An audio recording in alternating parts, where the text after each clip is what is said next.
So, the President of the U.S., Donald J. Trump, has been indicted again. This time on RICO charges, which apparently, if you are found guilty, no matter what, you will serve jail time. And from what I understand, they're promising a mugshot this time. Also want to say we feel for Maui right now. Stay strong. Don't sell.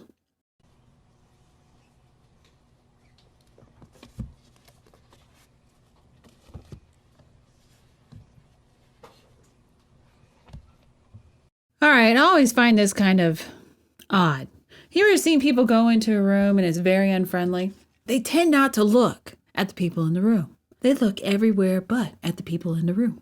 And that was this line of individuals that came in not wanting to look at anyone in the room. And you see the one guy come through, you see the tight-lippedness in his mouth, and the others had that same tight lip. No one's smiling, no one's relaxed. It's like they're being funneled into a funeral. You see her in the mouth movement. Like, ew. Ugh. Like, how are you so stressed out about an event that you're the one that did? I mean, if you were truly like, I'm going to go get him, there'd be glee. Or the other personality, they're just evil. And their smile or grinish reminds you of the Cheshire Cat. None of them sit there and go, ew. Thank you for joining us. I'm here with the prosecutors and investigators who have worked diligently on the investigation of criminal attempts to interfere. That guy's so stressed out, he had a shoulder jerk from the stress in his body. This is odd. It obviously is telling you that what they're doing, they know is not good. That they are truly not even just going against a river's current, but an ocean tide. There's no stopping it. In the administration of Georgia's 2020 presidential election.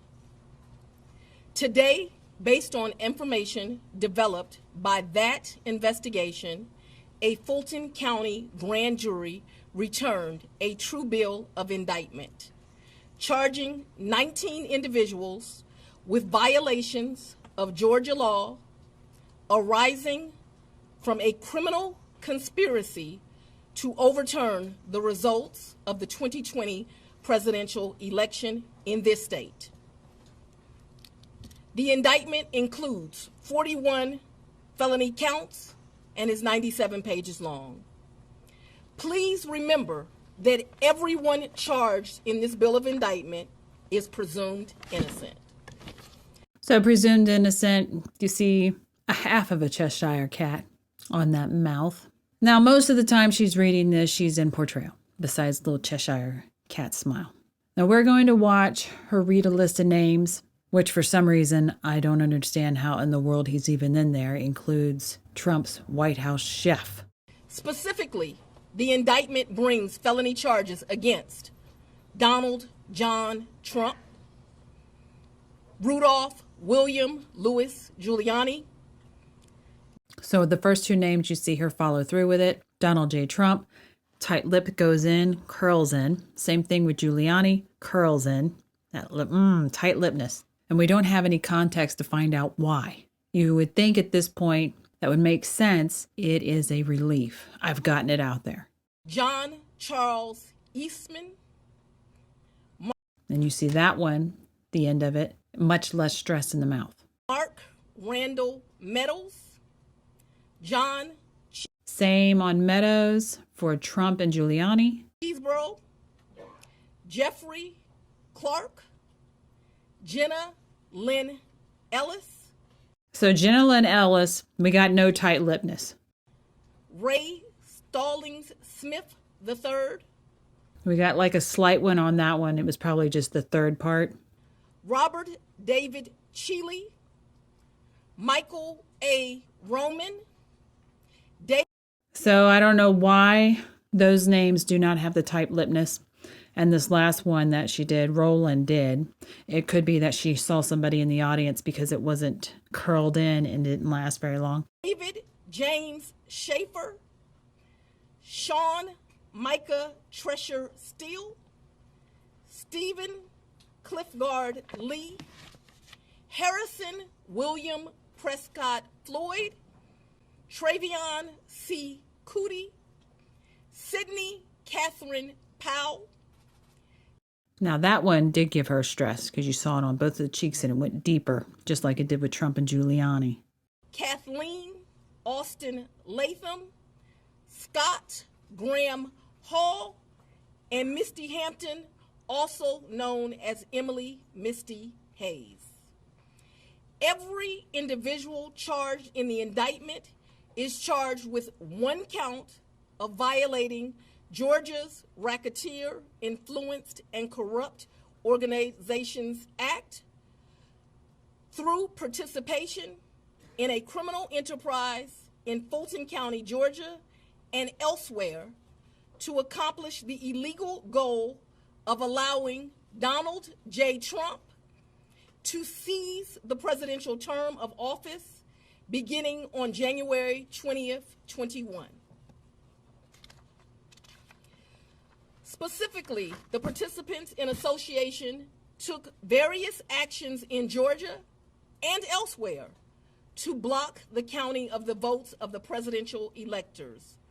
All right, so at this point, we're not going to watch any more of this nonsense. She's just acting. She's in portrayal. But it's a lot harder to act when you got questions.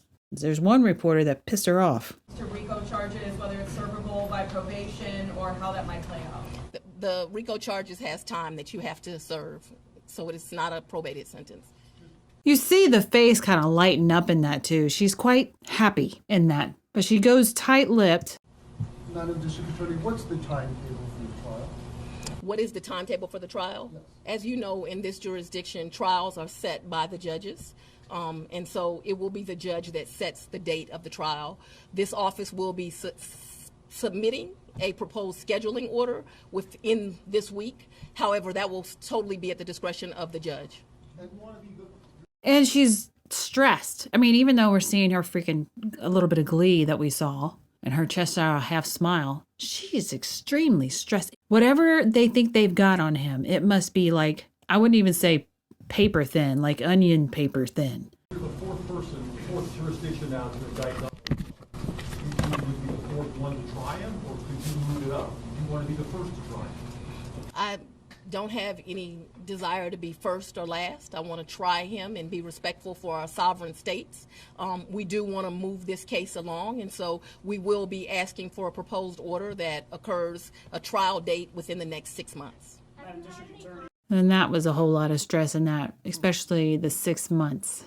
And because it was only half, it makes me sit there and think that whatever it is, they don't have that in their pocket. And I'm sure you understand what I'm saying. It's like, oh, that was fast, or oh, how convenient for their timing. And in this case, it looks like they don't really have an assurance of what they want. There was earlier today, there was a fictitious document.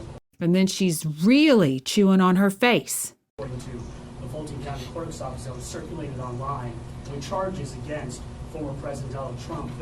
That fictitious document matched exactly the charges that we now see in this indictment. Can you tell us more about that document leak? Because now you have the former president's lawyers who are saying that this is emblematic of a serious problem with your office. No, I can't tell you anything about what you refer to. And here we go to the believe me look in this. It stresses her.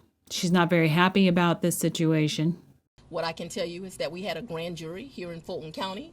They deliberated till almost 8 o'clock, if not right after 8 o'clock. An indictment was returned. It was true billed, and you now have an indictment. And then her eyes narrow in on this reporter that asked this, God forbid, a question about the professionalism of her department. I am not an expert on clerks' duties or even administrative duties. I wouldn't know how to work that system, and so I'm not going to speculate. Next question. And then she chews on her face some more. With this special counsel about overlap between these cases, and do you intend to try all of these defendants together? Do I intend to try the 19 defendants in this indictment together?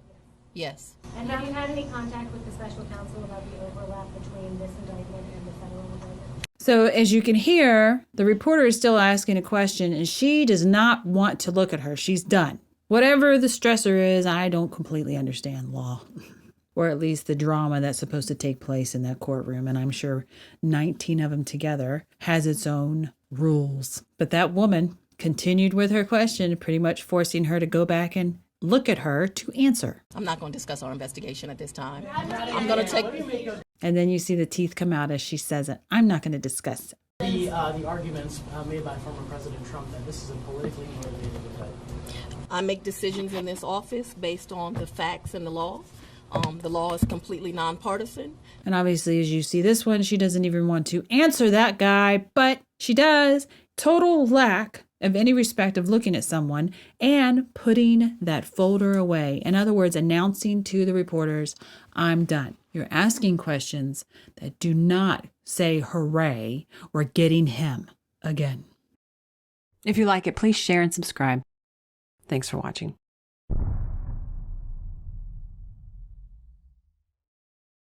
If you'd like to learn more about analysing body language, there is a video course available on Mandy's website for gold subscribers.